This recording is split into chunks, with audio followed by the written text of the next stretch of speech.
नमस्ते प्यारे विद्यार्थियों, हमारी कक्षा में आपका स्वागत है। हम आदिकाल का अध्ययन कर रहे हैं हिंदी साहित्य के इतिहास के अंतर्गत, और आदिकाल के अंतर्गत हम रासो साहित्य की दो कक्षाओं में हम रासो साहित्य की चर्चा कर चुके हैं।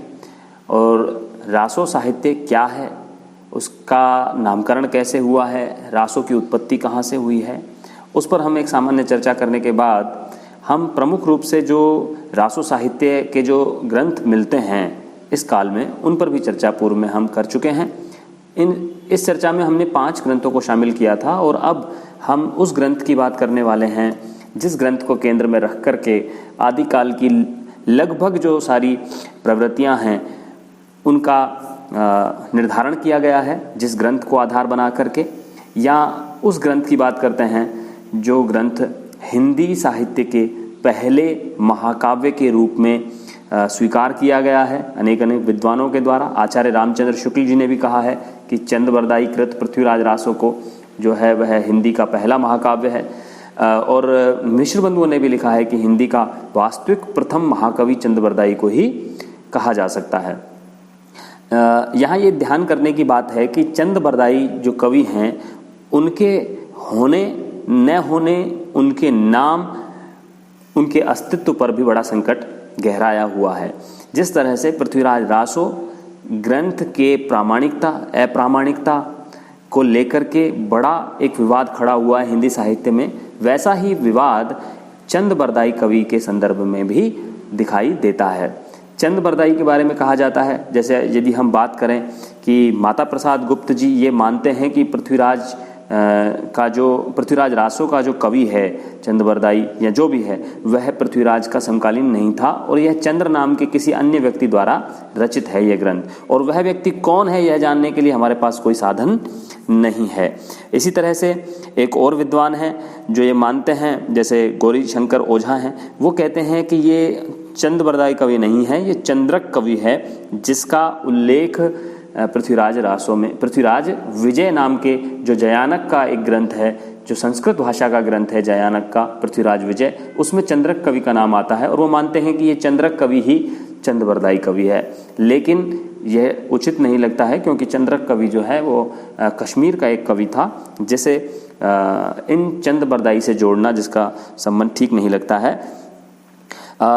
अगर हम बात करें कि शुक्ल जी की बात करें तो वो ये मानते हैं कि चंद नाम का कोई भट्ट कवि रहा जरूर होगा, लेकिन वो पृथ्वीराज के समय में नहीं रहा होगा, पृथ्वीराज के पुत्र या भाई के दरबार में था, और उसने उनके पूर्वज पृथ्वीराज की वीरता का वर्णन किया है, और पीछे जो बहुत सा कल्पित भट्ट भड़ंत तैयार हो गया उन सबको और चंद को पृथ्वीराज का समसामयिक मानकर उसके नाम पर रासो नाम की एक बड़ी इमारत खड़ी की गई है।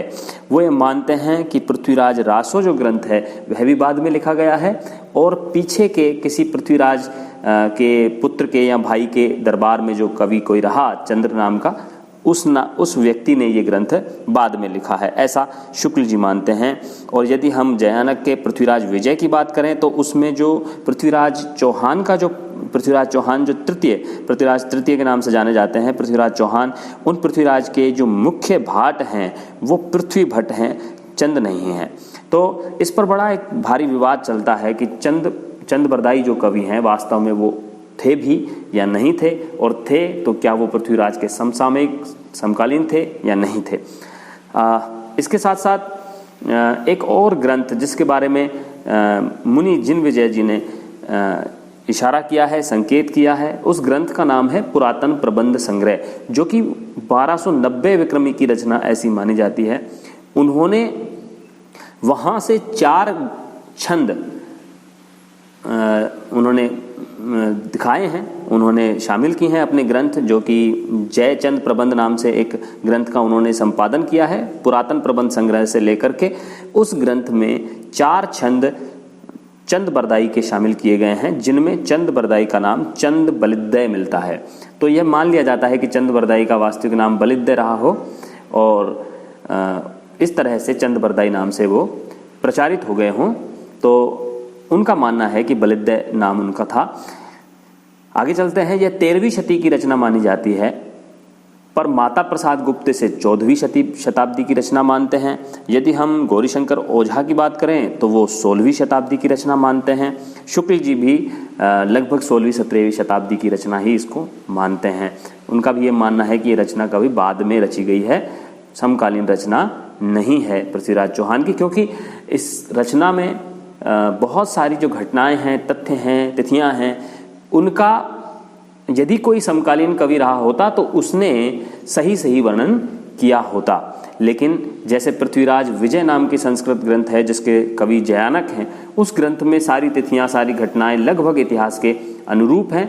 लेकिन ये मान लिया जाता है कि चूंकि पृथ्वीराज रासों में इतिहास के सम्मत घटनाएं नहीं हैं या तिथियां सही नहीं हैं, या जो पात्र हैं उस काव्य के उनके काल क्रम में भी बड़ा 90-100 साल का अंतर पड़ता है, तो ये मान लिया जाता है कि ये ग्रंथ उस समय में नहीं लिखा गया था, बाद में लिखा गया था, ऐसा शुक्ल जी मानते हैं। आगे बढ़ते हैं। यह 13वीं शताब्दी की रचना है। माता प्रसाद गुप्त से 14वीं शताब्दी की मानते हैं। गौरीशंकर हीराचंद ओझा 16वीं शताब्दी की रचना मानते हैं।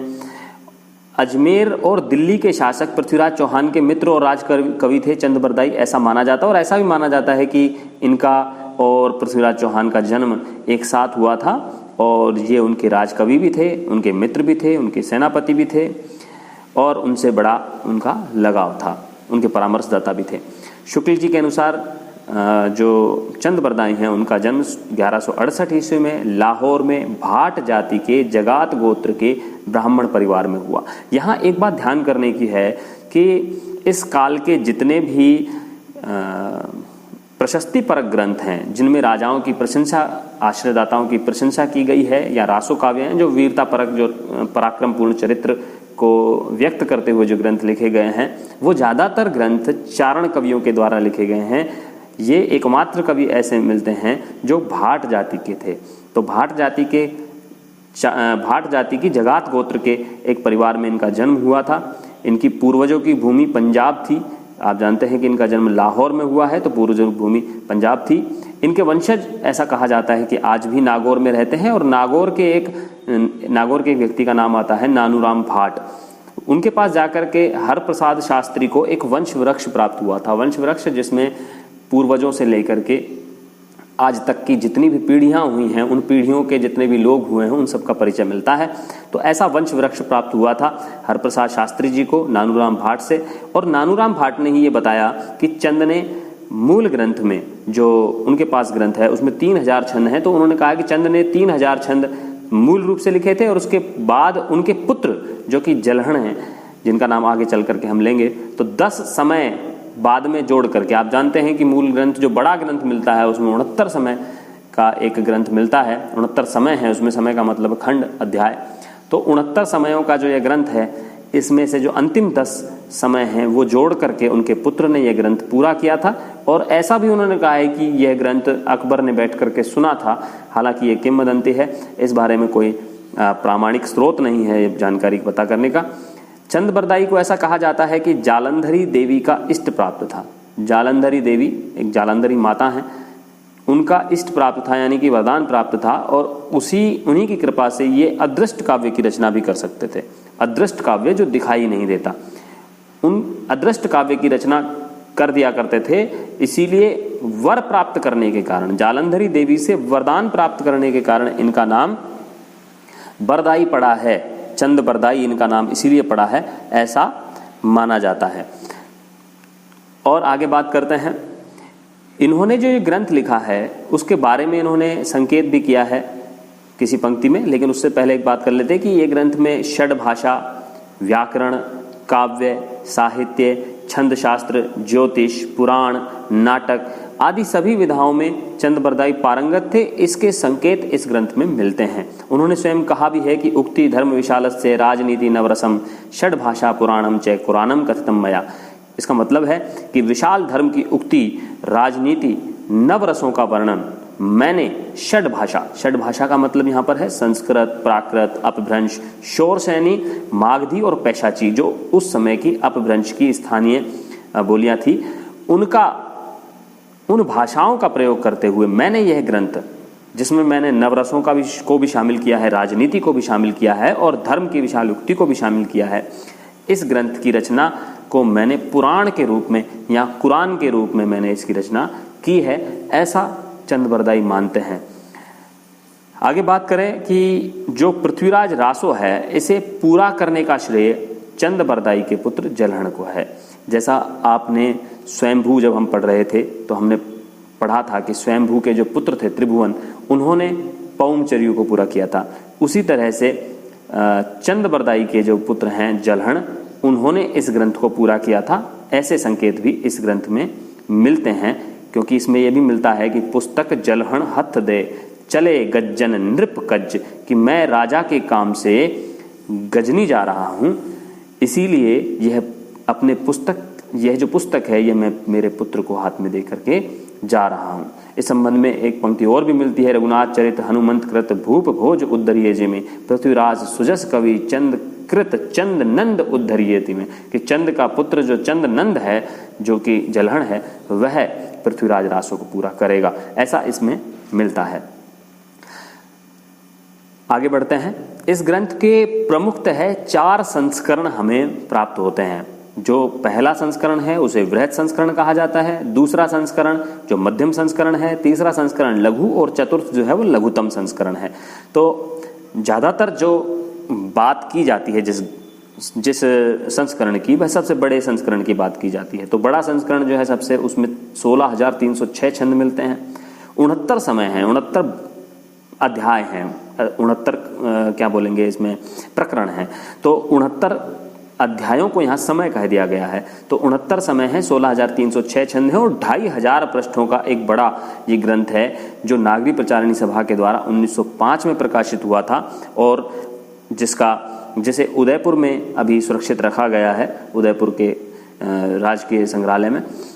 दूसरा जो है मध्यम जो संस्करण है, उसमें 7,000 छंद हैं, और इसके जो संपादक हैं वो अगरचंद नाहटा हैं, और यह ग्रंथ बीकानेर में सुरक्षित है। तीसरा जो संस्करण है उसमें 3500 छंद हैं, 19 समय हैं, जो बीकानेर में सुरक्षित है, और ये डॉक्टर वीपी शर्मा के द्वारा इसका संपादन किया गया है। और चतुर्थ जो सबसे लघुतम संस्करण है उसमें 1300 छंद हैं। इस ग्रंथ में ये जो चतुर्थ संस्करण है, इसमें समयों में बटी हुई विषय सामग्री नहीं है। ये मुक्तक के रूप में या एक कथा धारा के रूप में इसको वर्णित किया गया है। इसमें समय नहीं है, जो विभक्त नहीं की गई है पूरी विषय वस्तु, और यह माता प्रसाद गुप्त जी द्वारा संपादित है।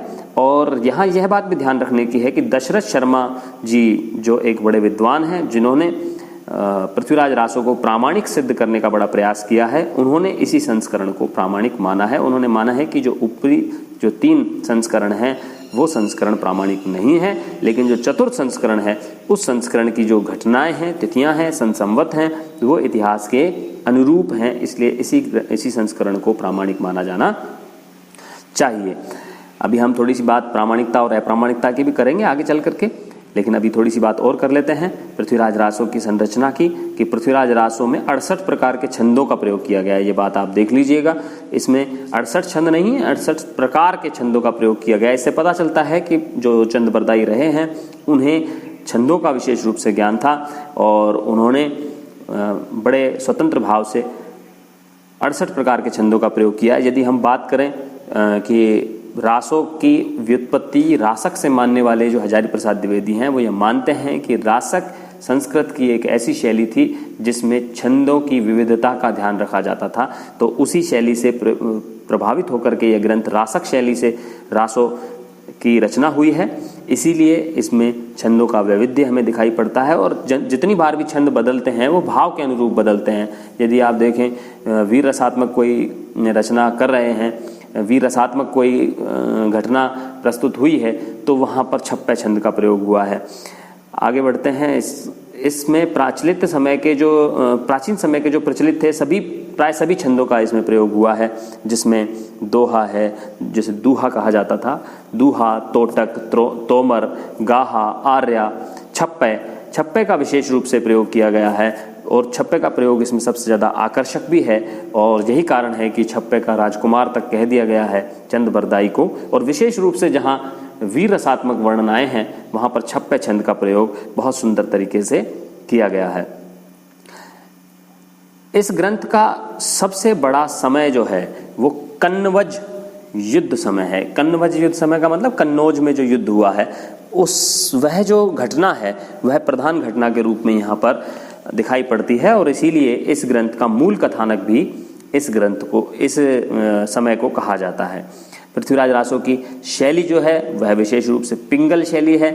कई बार प्रश्न में इस तरह से पूछ लिया जाता है कि पृथ्वीराज रासो कौन सी शैली में है, तो पिंगल शैली में है या डिंगल शैली में है। अगर दोनों साथ में दे दी जाएं तो इसका उत्तर आप पिंगल शैली कीजिएगा, लेकिन सामान्यतः ऐसा प्रश्न पूछा नहीं जाता है क्योंकि यह जो ग्रंथ है वो डिंगल पिंगल मिश्रित शैलियों में है। और हजारी प्रसाद द्विवेदी जी ने कहा है कि युद्धों के प्रसंग में पृथ्वीराज रासो की भाषा डिंगल का रूप धारण करती है, किंतु विवाह और प्रेम के जो सुकुमार प्रसंग हैं वह प्रधान रूप से पिंगल ही बनी रहती है। तो यहाँ पर ध्यान रख लीजिएगा कि पिंगल शैली इसमें प्रधान रूप से प्रयोग हुई है। और शुक्ल जी ने भी, यदि हम पिछले हमारे वीडियो को आपने ध्यान से देखा हो तो उसमें हमने बात की थी कि पिंगल जो है, शुक्ल जी ने राजस्थानी के जो ग्रंथ हैं उनको उनमें से आदिकाल में केवल उन्हीं ग्रंथों को शामिल करने पर बल दिया है जो पिंगल शैली में रचित हैं। तो इस दृष्टिकोण से भी हम मान सकते हैं कि शुक्ल जी का झुकाव भी पिंगल शैली की ओर है।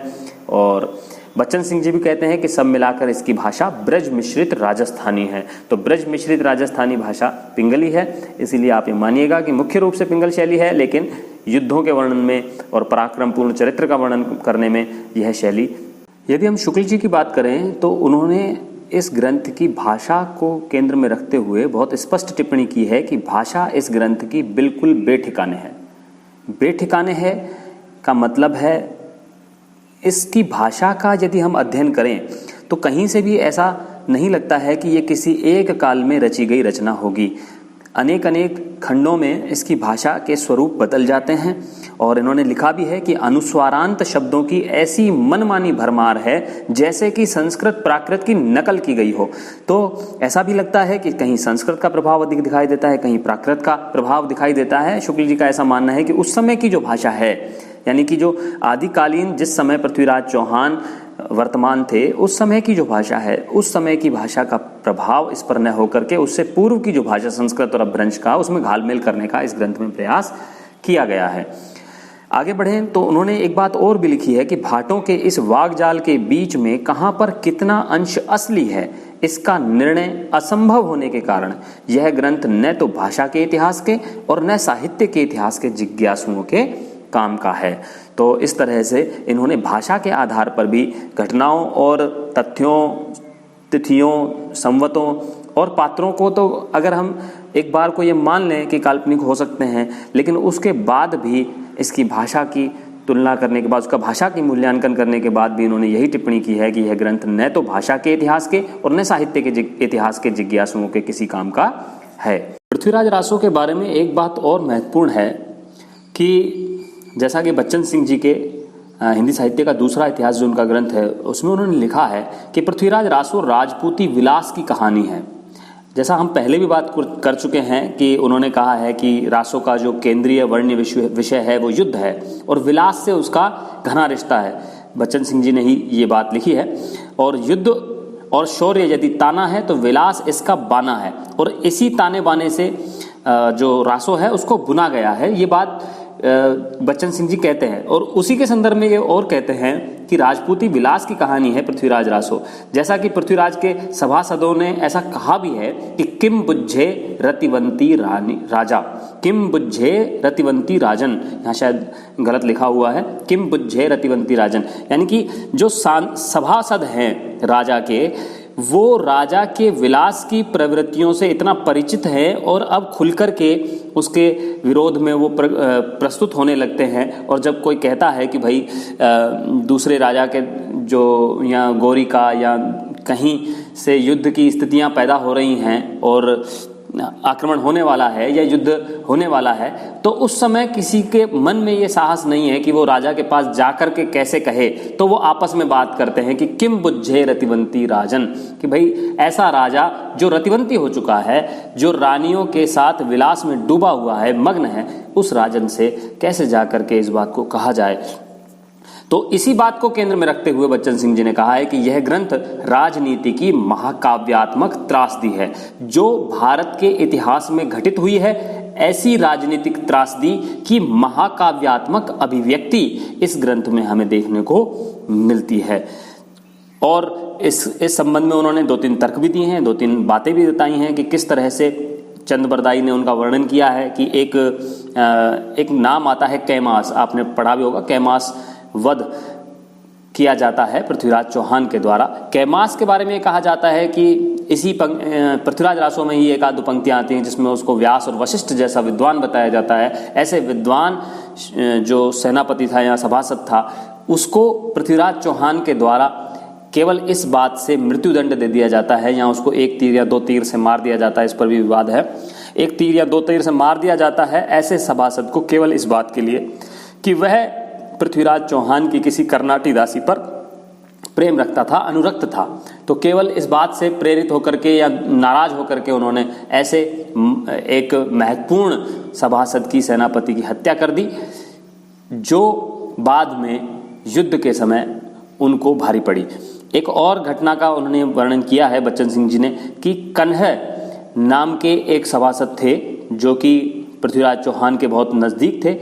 उन्होंने भीमदेव चालुक्य के भाई को केवल इसलिए उसका गला काट दिया कि उसने कन्ह के सामने अपनी मूंछों पर ताव रख दिया था। तो और पृथ्वीराज ने फिर कन्ह को कोई बड़ा दंड नहीं दिया, तो भीमदेव चालुक्य जो था वो उनका दुश्मन बन गया। तो इस तरह की राजनीतिक जो गलतियां थी पृथ्वीराज चौहान की, उसको भी बहुत खुले मन से यहाँ पर उसका वर्णन किया गया है पृथ्वीराज रासो में चंद बरदाई के द्वारा।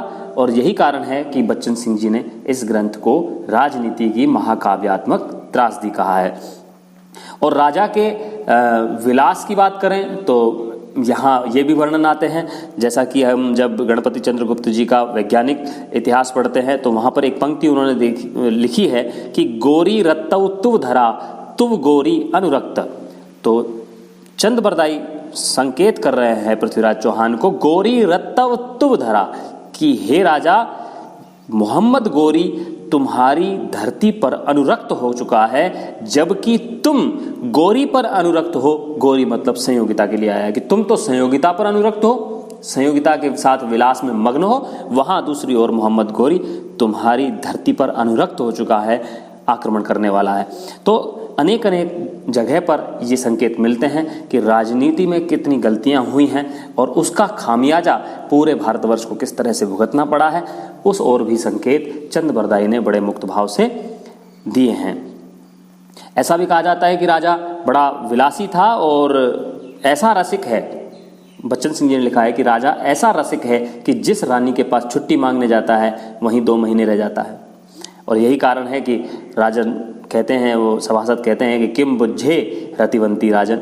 और अंत में इस राजनीति की महाकाव्यात्मक जो त्रासदी है वो किस तरह से सामने आती है कि अंत में पृथ्वीराज चौहान जब गौरी के द्वारा कैद कर लिया जाता है तो वहाँ पर एक पंक्ति आती है, वो कहता है निराधार आधार करतार तू ही, निराधार आधार करतार तू ही। वो भगवान को याद करता है।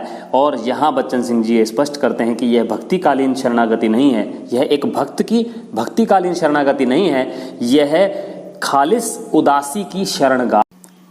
यद्यपि अंत में जलहण ने इस ग्रंथ में कुछ सुखद प्रसंग डाल करके इसे सुखांत बनाने का प्रयास किया है, लेकिन वह एक भोंडा सा प्रयास ही नजर आता है।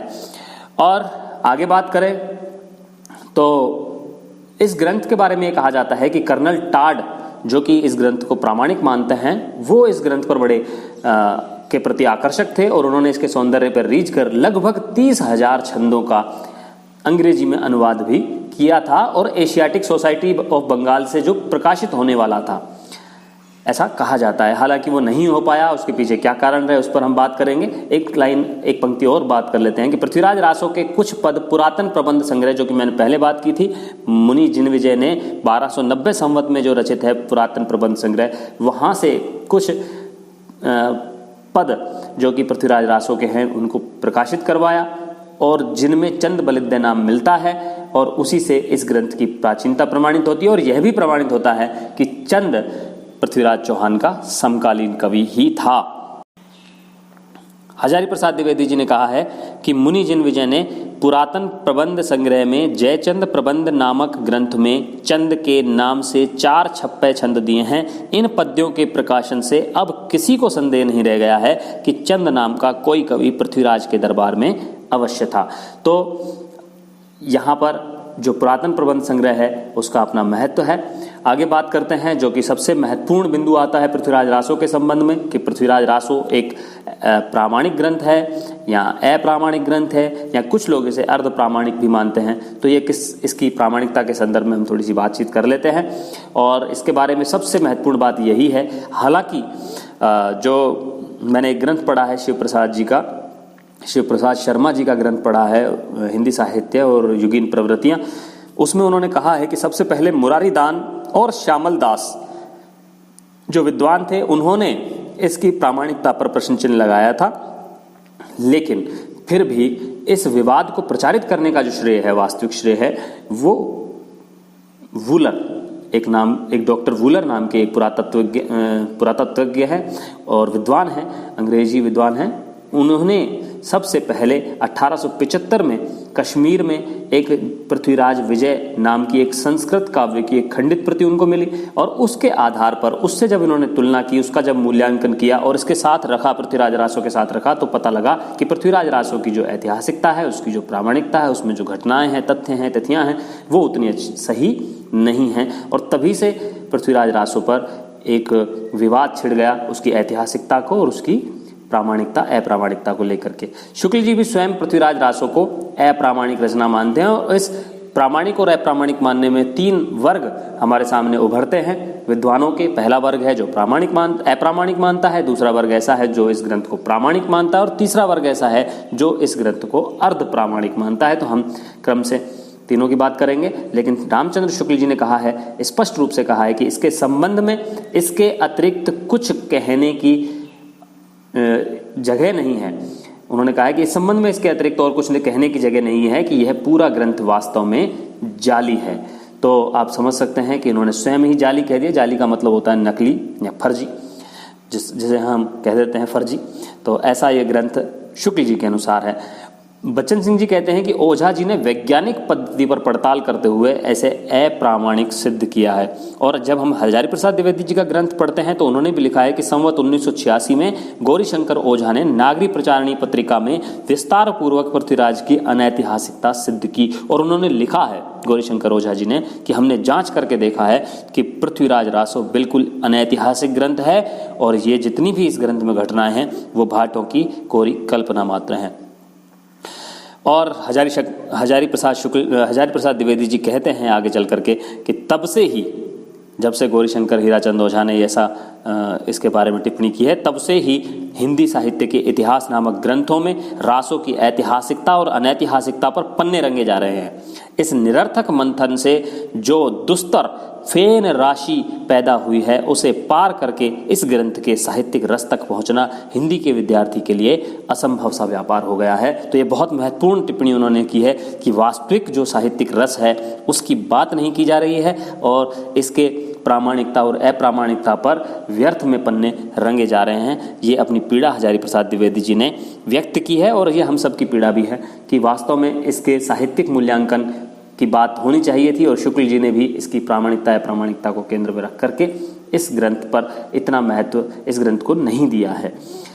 पृथ्वीराज रासो को अप्रामाणिक मानने वाले विद्वानों में डॉक्टर वुलर हैं, उनके शिष्य हैं एक जेम्स मॉरिसन, वो हैं कविराज श्यामल दास, मुरारीदान, गौरीशंकर हीराचंद ओझा, रामचंद्र शुक्ल और मुंशी देवी प्रसाद। ये इस ग्रंथ को अप्रामाणिक मानते हैं और अप्रामाणिक मानने के संबंध में भी कुछ तर्क हैं।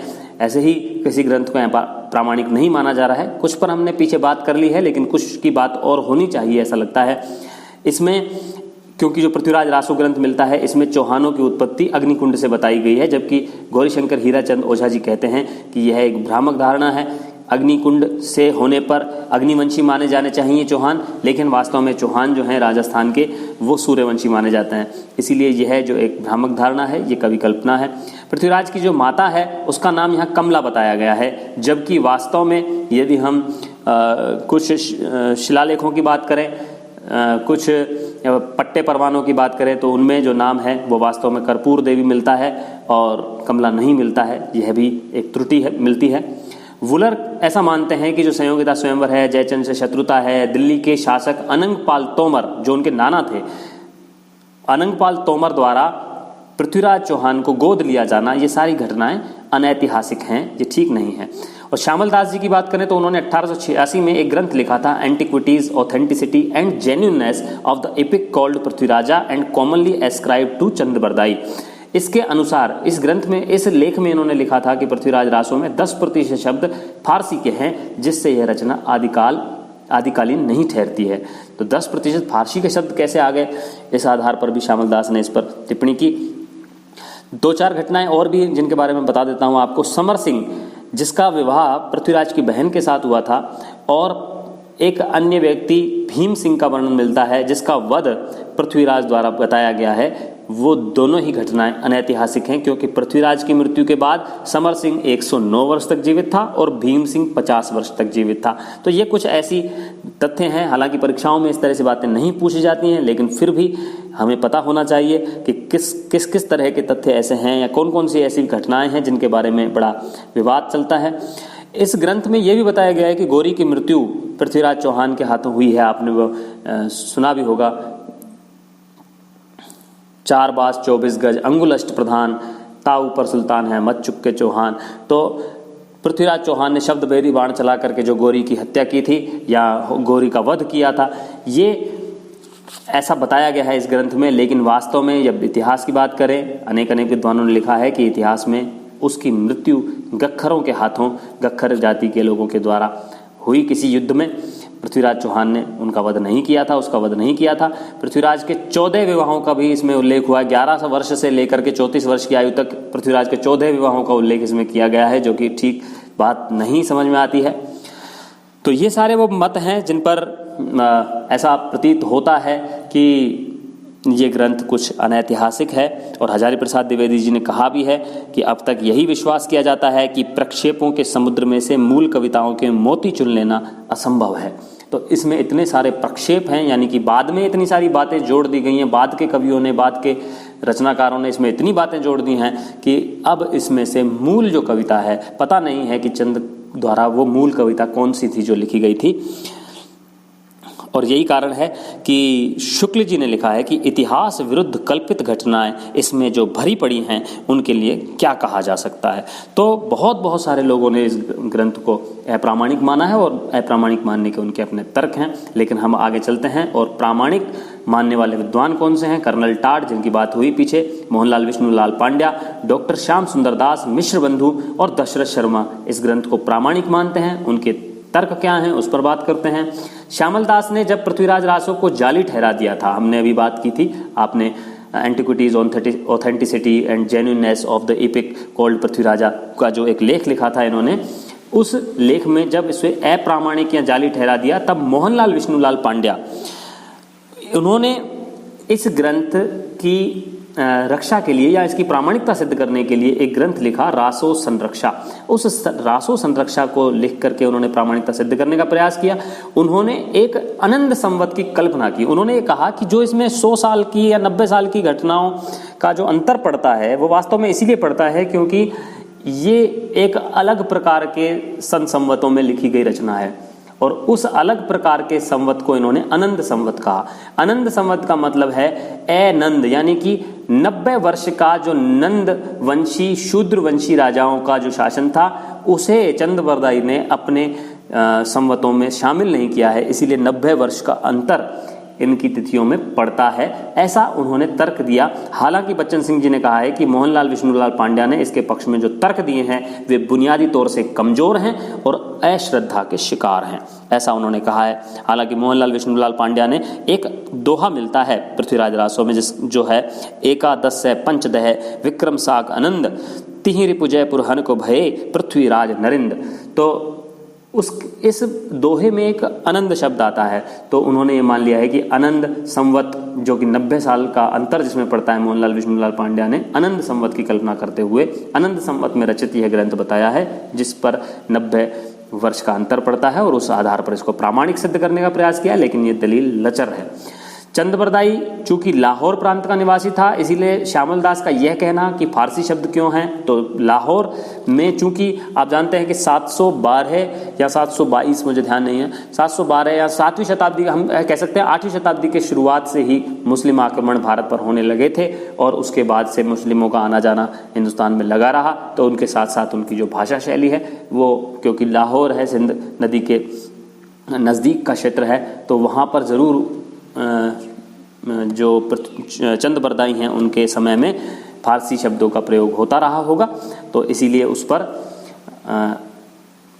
उसकी भाषा शैली पर फारसी शब्दों का प्रवेश या समावेश होना या उसका प्रभाव पड़ना बहुत स्वाभाविक है, ऐसा कहा जा सकता है, कुछ लोगों ने कहा है।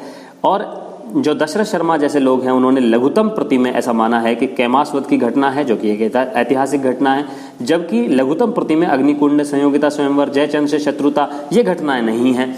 तो इस आधार पर लघुतम प्रति को क्या मानना चाहिए, प्रामाणिक मानना चाहिए, उन्होंने ऐसा माना है। एक अन्य वर्ग और है विद्वानों का जो मानते हैं कि यह रचना जो है वो अर्ध प्रामाणिक है, जिसमें हजारी प्रसाद द्विवेदी हैं, मुनि जिन विजय हैं, दशरथ ओझा हैं, सुनीति कुमार चटर्जी हैं, ये पृथ्वीराज रासो को अर्ध प्रामाणिक मानते हैं। हम पहले भी हजारी प्रसाद द्विवेदी के बारे में बात कर चुके हैं कि उन्होंने पृथ्वीराज रासो को अर्ध प्रामाणिक माना है और साथ ही साथ परमाल रासो को भी उन्होंने अर्ध प्रामाणिक माना है। उन्होंने माना है कि कुछ अंश इसके प्रामाणिक हैं और कुछ अंश बाद में जोड़े गए हैं। और ये मत वैसे देखा जाए तो आपसे कभी सीधा भी पूछ लिया जाए कि पृथ्वीराज रासो एक प्रामाणिक ग्रंथ है, अप्रामाणिक है या अर्ध प्रामाणिक है, तो ये मत जो है ये मध्यम मार्गी मत है और सही सटीक मत है कि ये अर्ध प्रामाणिक मत है। और अर्ध प्रामाणिक भी यूं ही नहीं मान लिया गया, उस संबंध में भी कुछ तर्क दिए हैं इन्होंने। आचार्य हजारी प्रसाद द्विवेदी ने संक्षिप्त पृथ्वीराज रासो का संपादन किया है और उन्होंने कहा है कि जो भी अंश पृथ्वीराज रासो में शुक शुकी संवाद के रूप में मिलते हैं वो प्रामाणिक हैं। शुक शुकी संवाद एक रूढ़ी है, उस रूढ़ी का पालन जिन भी अंशों में किया गया है वो प्रामाणिक है। शुक शुकी संवाद आपने विद्यापति की कीर्ति लता के बारे में पढ़ा है कि वो भ्रंग भृंगी संवाद के रूप में है। और आचार्य प्रसाद द्विवेदी एक कवि का नाम लेते हैं, कौतूहल कवि, जिन्होंने लीलावती कथा लिखी है, वो कवि और कवि पत्नी संवाद के रूप में है। और यदि हम बात करें इस ग्रंथ की भी, पृथ्वीराज रासो की भी, तो ऐसा कहा जाता है कि यह ग्रंथ भी चंद-बरदाई ने अपनी पत्नी गौरी, जो कि उनकी दूसरी पत्नी है, उसे पृथ्वीराज चौहान की कथा सुनाते हुए ये ग्रंथ की रचना की है। तो संवादों के रूप में अगर हम रामचरितमानस को देखें तो वहाँ भी 4 संवाद हैं, काकभूषणी और गरुड़ और याज्ञवल्क्य और भरद्वाज और तुलसीदास और संत समाज, तो इस तरह, और शिव और पार्वती, तो 4 संवादों के रूप में रामचरितमानस की रचना की है। तो संवादों के रूप में हमारे यहाँ ग्रंथों की एक लंबी परंपरा रही है। तो आचार्य हजारी प्रसाद द्विवेदी कहते हैं कि इस ग्रंथ के जितने भी अंश शुक और शुकी का मतलब तोता तोती है, तोता मैना के संवाद के रूप में जो अंश लिखे गए हैं वो प्रामाणिक हैं। और इस संबंध में उन्होंने माना है कि इसके 7 अंश ऐसे हैं जो प्रामाणिक हैं, इसीलिए उन्होंने अपनी जो संक्षिप्त रासो है पृथ्वीराज रासो, उसमें 7 अंशों को शामिल किया है, जिसमें प्रारंभिक अंश है इच्छिनी विवाह, शशिव्रता विवाह और तोमर पहाड़ का शहाबुद्दीन को पकड़ना, संयोगिता का जन्म विवाह आदि घटनाएं, कैमासवध और गौरीवध की घटनाओं को उन्होंने इसमें शामिल किया है और इसे अर्ध प्रामाणिक रचना माना है। द्विवेदी जी ये भी मानते हैं कि इस ग्रंथ की जो भाषा है वो 12वीं शती की संयुक्ताक्षर अनुस्वारांत प्रवृत्ति का प्रयोग इसमें किया गया है, इसीलिए इस ग्रंथ की भाषा को शुक्ल जी के द्वारा बिल्कुल बेठिकाने का कहना ठीक नहीं है। एक विद्वान जिनके बारे में हम पहले बात कर चुके हैं, मुनि जिन विजय, जिन्होंने पृथ्वीराज प्रबंध जो ग्रंथ है या जयचंद प्रबंध में एक छोटा भाग है पृथ्वीराज प्रबंध, उसके आधार पर इसे अर्ध प्रामाणिक मानते हुए कहा है कि जिन अंशों की भाषा अपभ्रंश है वो इस ग्रंथ के प्रामाणिक अंश हैं, क्योंकि उनका ऐसा मानना है कि मूल जो रासो ग्रंथ है वो अपभ्रंश भाषा में लिखा गया था, डिंगल या पिंगल में नहीं लिखा गया था। तो जिन पर ज्यादा अपभ्रंश का प्रभाव है वही इसके प्रामाणिक अंश हैं। एक व्यक्ति और मिलते हैं, नरोत्तम स्वामी, जिन्होंने ये कहा है कि चंद ने रासों की रचना मूल रूप से मुक्तक रूप में की थी, प्रबंध रूप में नहीं की थी। तो मुक्तक के रूप में जो अंश मिलता है वह इसका प्रामाणिक अंश है। हजारी प्रसाद द्विवेदी इस ओर संकेत करते हैं कि रूढ़ियों का लगभग उन्होंने 20 रूढ़ियां गिनाई हैं, 20 काव्य रूढ़ियां। काव्य रूढ़ियां का मतलब होता है ऐसी छोटी घटनाएं या ऐसी कथानक या ऐसी परंपराएं जो लगभग उस काल के या उस परंपरा के ग्रंथों में पालन की जाती रही हैं। चाहे वो नायक का योगी बन करके निकलना हो, चाहे तोता और मैना की बातचीत का अंश प्रदर्शित करना हो, या नायिका को मंदिर में नायक के साथ मिलन की जो बात है, ये सारी जो काव्य रूढ़ियां हैं इसमें लगभग 20 प्रकार की काव्य रूढ़ियों का प्रयोग किया गया है। तो काव्य रूढ़ियों के दृष्टिकोण से भी पृथ्वीराज रासो के जितने अंश हैं वो प्रामाणिक माने जा सकते हैं। लेकिन नामवर सिंह जी एक बात कहते हैं कि पृथ्वीराज रासो रूढ़ियों का कोश है, लेकिन इनमें से कितनी चंद के द्वारा नियोजित हैं और कितनी दूसरों के द्वारा, इसको अलग पर कर पाना कोई खेल नहीं है। नामवर सिंह जी ऐसा कह देते हैं। तो बहुत सारी बातें की जा चुकी हैं पृथ्वीराज रासो के प्रामाणिकता, अप्रामाणिकता और अर्ध प्रामाणिकता पर। अंत में हम इतना सही कहना चाह रहे हैं, जैसा गणपति चंद्रगुप्त जी ने कहा है उन्हीं के शब्दों में, कि इसमें कोई संदेह नहीं है कि मूल रासो चंद द्वारा ही लिखा गया है, लेकिन बाद में उसका प्रक्षेप कर दिया गया है। हम भी यही बात कर रहे थे। और शंभुनाथ सिंह जी ने एक बहुत अच्छा शब्द का इस्तेमाल किया है, इसलिए आपको पता होना चाहिए। शंभुनाथ सिंह एक विद्वान है जिन्होंने कहा है कि यह एक विकसनशील काव्य है। विकसनशील का मतलब है